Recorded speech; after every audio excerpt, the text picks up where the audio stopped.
Assalamualaikum warahmatullahi wabarakatuh. Alhamdulillah, pada video ini saya akan menjelaskan materi Ma'rifatul Quran, mulai dari pengertian Al-Quran, proses turunnya kemujizatannya, sampai nama-nama Al-Quran beserta fungsi dan nilai-nilai penting di dalamnya.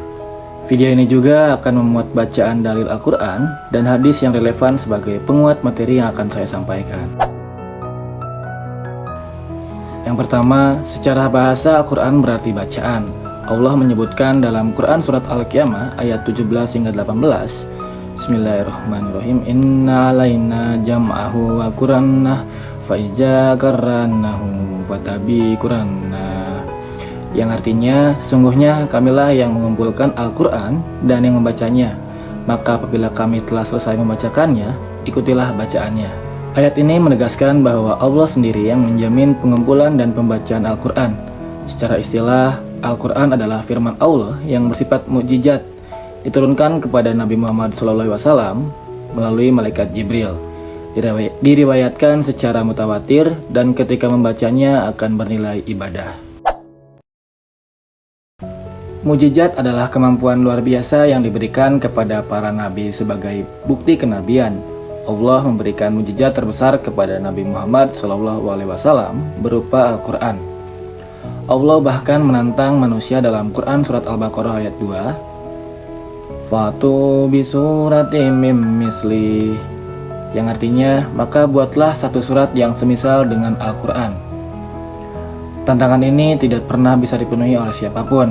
Inilah bukti kuat bahwa Al-Quran bukan ciptaan manusia, tetapi wahyu Allah yang sempurna. Al-Quran turun melalui 3 tahap utama. Yang pertama, dari Allah ke Lauh Al-Mahfuz. Yang kedua, dari Lauh Al-Mahfuz ke Baitul Izzah di langit dunia. Dan yang terakhir, dari Baitul Izzah ke hati Nabi Muhammad SAW secara berangsur-angsur selama 23 tahun. Allah berfirman dalam Quran Surat Asy-Syu'ara ayat 193 hingga 195, Nazzala bihir ruhul amin ala qalbika litakuna minal munzirin, yang artinya yang dibawa turun oleh Ruhul Amin Jibril ke dalam hatimu Muhammad agar engkau menjadi pemberi peringatan. Ini menunjukkan bahwa Al-Quran turun bukan hanya sekedar ke lisan Nabi tetapi juga ke hati, hingga akhirnya mengajarkan bahwa ketika kita berinteraksi dengan Al-Quran harus melibatkan hati. Sejak awal, Al-Quran dijaga dengan 3 cara. Yang pertama, hafalan para sahabat. Lalu yang kedua, tulisan para penulis wahyu. Dan yang terakhir, catatan sahabat. Allah menegaskan jaminan penjagaan ini dalam Quran Surat Al-Hijr ayat 9, yang isinya, Inna nahnu nazalna dzikra wa inna lahu lahafizun, yang artinya sesungguhnya kamilah yang menurunkan Al-Quran dan pasti kami menjaganya. Sistem penjagaan ini membuat Al-Quran tetap faktual hingga saat ini. Al-Quran tidak hanya dibaca, tetapi harus dipikirkan dan direnungkan. Allah menggambarkan penyesalan penghuni neraka dalam Quran Surat Al-Mulk ayat 10, Lau kunna nasma'u au naqilu ma kunna fi ahsabis hair, yang artinya, andai dulu kami mau mendengar dan menggunakan akal, tentu kami tidak termasuk penghuni neraka. Ayat ini menegaskan bahwa mendengar tanpa memahami, membaca tanpa merenungkan tidak akan membawa perubahan. Kemukjizatan Al-Quran terlihat dari banyak sisi. Yang pertama, bahasa dan sastra yang tidak bisa ditandingi manusia. Lalu yang kedua, isyarat ilmiah seperti proses penciptaan manusia dalam Quran Surat Al-Qiyamah ayat 36 hingga 39. Dan asal mula alam semesta Quran Surat Al-Anbiya ayat 30. Lalu yang ketiga, kisah-kisah para nabi. Dan yang terakhir, hukum-hukum syariat. Allah berfirman dalam Quran Surat Al-Isra ayat 88, yang bermakna, jika manusia dan jin berkumpul untuk membuat yang serupa dengan Al-Quran, mereka tidak akan mampu. Al-Quran turun sedikit demi sedikit agar, yang pertama, menguatkan hati Nabi, yang kedua, menjawab tantangan kaum musyrik, lalu yang ketiga, memudahkan hafalan dan pemahaman, lalu yang terakhir, menunjukkan bahwa kandungan Al-Quran tetap harmonis walau turun bertahap. Al-Quran memiliki banyak nama, dan setiap nama menunjukkan fungsi khusus. Yang pertama ada Alkitab, kitab yang tertulis. Dalam Quran Surat Al-Baqarah ayat 2 menegaskan bahwa Al-Quran sudah terdokumentasi sejak masa Nabi. Lalu yang kedua Al-Huda, petunjuk, memberi arah kepada manusia menuju kebenaran. Lalu yang ketiga Al-Furqan, pembeda, membedakan antara yang benar dan yang salah. Lalu yang keempat ada Ar-Rahmah, yang artinya rahmat, ajarannya membawa kedamaian dan keberkahan.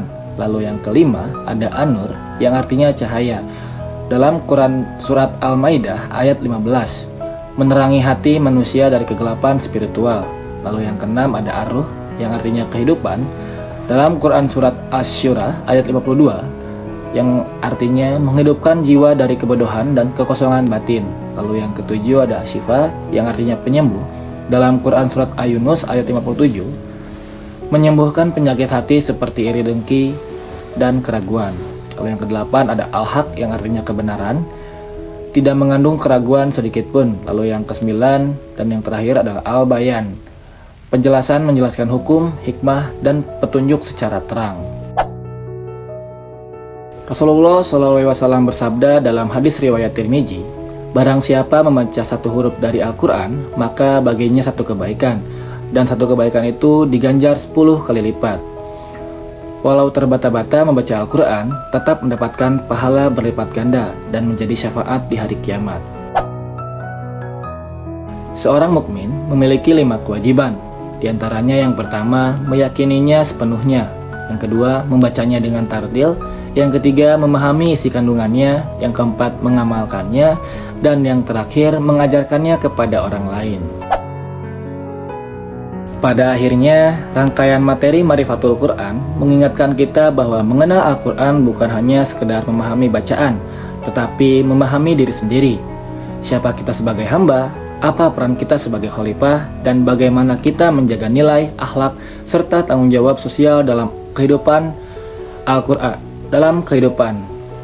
Al-Quran hadir bukan hanya sebagai bacaan, tetapi sebagai cahaya yang membimbing akal, menenangkan hati, dan meneguhkan langkah. Dan ketika ilmu, hidayah, serta akhlak bersatu, disitulah seorang muslim menemukan arah hidupnya. Maka, jika ada satu hal yang perlu dibawa pulang dari seluruh pembahasan kali ini, itu adalah kesadaran bahwa perjalanan hidup kita akan selalu kembali pada satu sumber arah, yaitu petunjuk Allah dalam Al-Quran. Selama kita menautkan hati pada wahyunya, kita tidak akan pernah kehilangan arah.